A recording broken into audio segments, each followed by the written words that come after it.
While Governor DeSantis still hasn't declared he is a Republican presidential candidate, he is doing pretty much everything you might expect a Republican presidential candidate to do.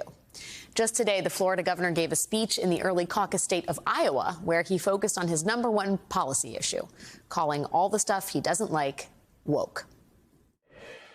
We will never, ever surrender to the woke mob. We will fight the woke in the legislature. We will fight the woke in education. We will fight the woke in the businesses. These companies, woke companies, they're indulging in woke activism. We don't subcontract out leadership to a woke company based in California. Woke ideology has infected so many institutions. I think it's all because of the woke mind virus. We're even going to provide protections against woke banking. Our state is where woke goes to die. That is the sort of thing we have come to expect from Governor DeSantis these days, a noun, a verb, and the woke mob is coming for your children. What was less expected today was this veiled shot DeSantis took at former President Donald Trump. The one thing I could say, if you talk to Floridians, there's no drama in our administration. There's no palace intrigue.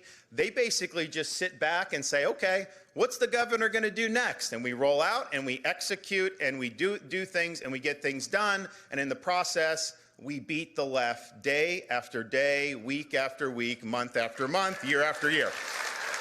That is Ron DeSantis' sales pitch to Republican primary voters in a nutshell. The guy who won't make you worry about whether your president is about to fire his entire cabinet or try to buy Greenland. The problem for Governor DeSantis is no matter how much he may want to, he cannot escape Donald Trump's drama vortex. Today, the former president lashed out at his would-be rival with a special message from or for Iowa's rural farm community. Here it is. No other president was as pro-farmer as me. Tell that to Ron DeSanctimonious when he shows up to your door, hat in hand. Tell him to go home. But as the Trump and DeSantis rivalry heats up, so do the former president's legal woes. Tonight, just before we got on the air, the Washington Post's Ashley Parker published this new report detailing how Republicans have grown uneasy about the threat posed by Trump's legal drama and are searching for an alternative. Kevin Madden, a former senior advisor to Mitt Romney's campaign, tells the Post, the theory that Trump defined and validated throughout his political career has been the Fifth Avenue Republican theory, which is that he could do anything. He could shoot anybody on Fifth Avenue and they would stick with him.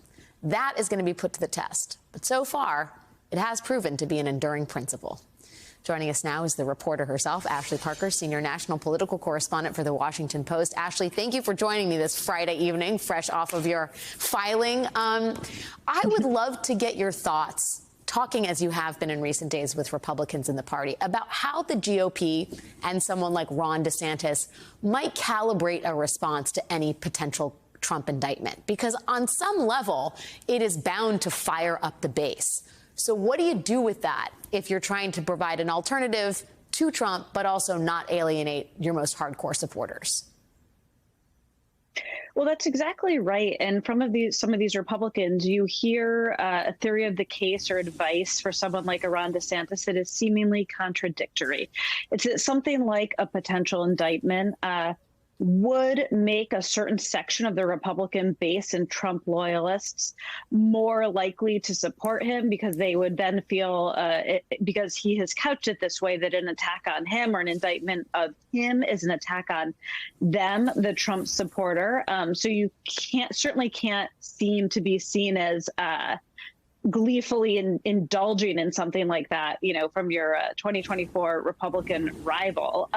But at the same time, they also say that if you want to beat former President Donald Trump in a Republican primary, you are going to have to go directly at him and take him on and take the mantle from him. It can't be like 2016, where it's a crowded field, which as of now, it could still shape up to be, and where everyone sort of thought Trump would self-destruct. Media scrutiny would do Trump in.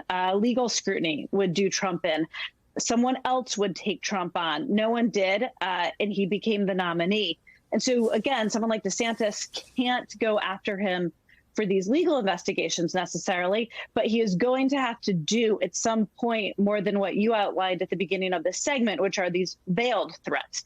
What Republican voters like about Trump is that he's a fighter. And at some point, DeSantis or another Republican hopeful is going to have to fight Trump for that primary nomination. Yeah, it sounds like there needs to be some kind of blood sport. I mean, and by the way, to your point, Ashley, Trump is framing this as a sort of, it needs to be a vanquishing fight if it comes to that. I want to play some sound from him at CPAC, where it's just in no uncertain terms, Trump is positioning himself as a warrior. Let's listen to him. In 2016, I declared, I am your voice. Today I add, I am your warrior, I am your justice, and for those who have been wronged and betrayed, I am your retribution, I am your retribution.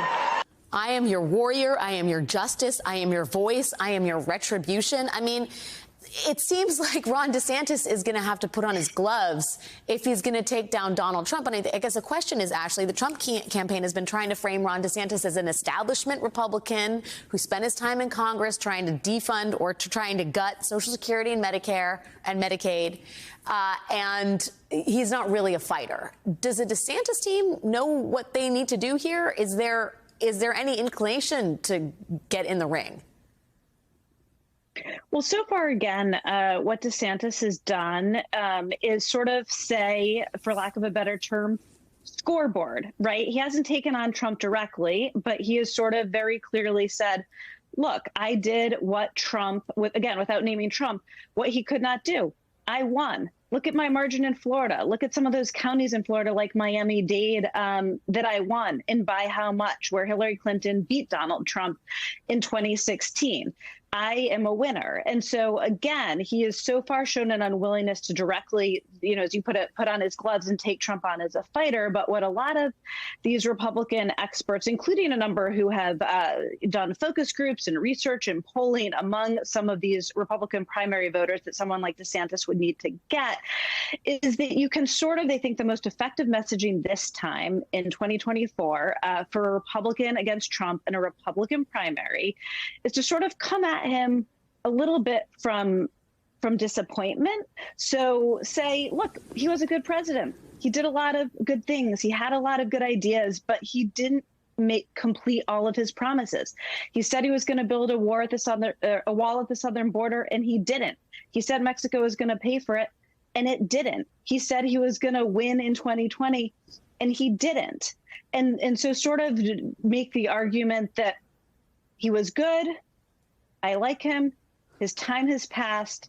It's time to move on to someone who is similar to him policy-wise, but without all of that baggage and chaos and controversy that these voters found, even Trump supporters found, so fatiguing and exhausting by the end.